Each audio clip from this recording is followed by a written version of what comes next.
ini-interview po, no? Huwag niyo mamasamahin, kapwa niyo taga Mindanao, ini-interview po si Mayor Duterte. Dila sinabi raw ni Senator Trillanes kasi April 29 po to lumabas sa TV.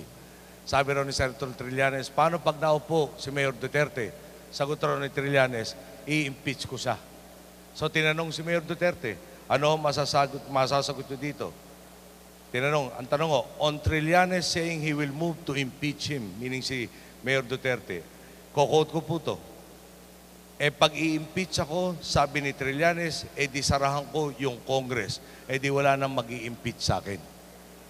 Okay? On whether his plan to abolish Congress is a form of dictatorship. Sagot niya, wala. Ako na Congress, ako na ang presidente, diktador ka talaga. Sabihin ng congressman, bakit mo naman kami isasara? Tapos, medyo nagmura ho, hindi ko pwede ulitin. Impeach kayo dyan. Nagmura ulit. Maniwala naman kayo sa ugok na yan. Pag-isipan po natin. Pagsasabi ng mga tumutulong sa kanya, mabait naman yan eh. Yung mga sinasabi niya, over lang yan. Hindi naman niya gagawin lahat yan. Paano kung gawin? Paano kung tutuhanin nga isara yung Kongreso? Baka mamaya niya isara yung Supreme Court. No? Sino tatakbuhan natin? Dagdagan pa po. Yung paniniwala ko kasi na iba, no, nasabi ang galing-galing niya, ganito. Sabihin natin, baka magaling nga siya. Pero ang tao ho nilikha eh. Di ba? Ang inahabol natin, parang sinasabi ng mga supporter niya, yan taong yan, perpekto ang desisyon lahat ng oras. Pwede bang gumawa ng perpektong desisyon ang hindi perpekto? Meron bang tao na nilikha, pwedeng angkinin, perpekto ko? Di wala.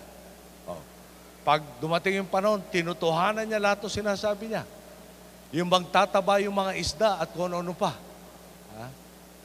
Medyo, di ba tayo magpapag-isip? Bakit ko pinasukan to? Itong taon ho to, 30th year ng EDSA. 30 years ago, sinugal natin ang buhay natin para mabalik yung demokrasya natin. Pagdating ng Mayo a Webe, babalik tayo sa sitwasyon na baka mag-round 2. Sino sa atin ang gusto mag-round 2 ng martial law? Sino sa atin ang gusto mang isugal na baka magka-round 2 ng martial law? Ngayon, pag ginawa niya, pagdating ng panahon, siya nanalo, ginawa niya, ano sasabihin natin? Hindi naman ako nagsinungaling sa inyo. Sinabi ko yan. Tatanggalin ko yung Kongreso. No? Patatabayin ko yung isda at kung ano pa sinabi niya. So ako, hindi ko matanggap na pinaslang ang tatay ko as walang pagbabago nangyari.